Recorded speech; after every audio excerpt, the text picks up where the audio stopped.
Xytect in its injectable form reacts with water, causing it to crystallize. This can wreak havoc on your equipment by gunking up tubing and reducing its ability to perform reliably. So it is important to always clean out your quantum unit after using Xytect 10% by utilizing an isopropyl alcohol solution of at least 70%, but we recommend 99% solution for the best results. There are two main ways you can clean out your quantum unit after using Xytect 10%, by using either the Purge or Prime mode. Prime mode will push everything out through the floating tip, while Purge will suck all the contents back into your reservoir. We will start by walking through using Prime mode to clean your quantum unit. For prime cleaning, you'll want to start by placing your floating tip in the product bottle and setting your quantum to prime mode. Once you press the play button, you will let the unit prime all of the unused Xytect back into the product bottle. Leave the unit on prime for 1 to 2 minutes after you witness all of the product has left the tubing to ensure the lines are clean.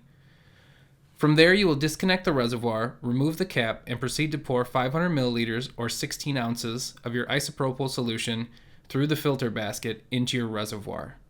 Replace the cap and shake the alcohol solution around the entire reservoir. You can now reattach the reservoir back to your quantum unit, set it to prime, and place your floating tip into an empty rinse container. Press the play button and leave your unit on prime until all of the solution has been removed from the lines. Leave this solution out and allow the Xytect to settle to the bottom. You can then pour off the alcohol that is separated on top and reuse it for future cleanings. Allow the remaining Xytect to dry out and dispose of per the label and manufacturer's requirements.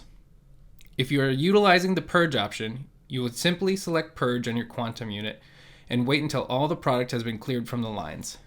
From there, you can disconnect your reservoir and pour the unused Xytect back into the product bottle. You will then proceed to rinse your reservoir with an isopropyl alcohol solution as stated previously in this video. Whether you are planning to use your quantum unit again or storing it for the winter, it is best practice to allow your unit to air dry after cleaning, and to lubricate all of the gaskets on your reservoir after your unit has dried to ensure they maintain their seal. Maintaining good cleaning habits with your quantum unit will help ensure that your equipment will continue to perform reliably and reduce the chances of needing to send in your unit for repairs.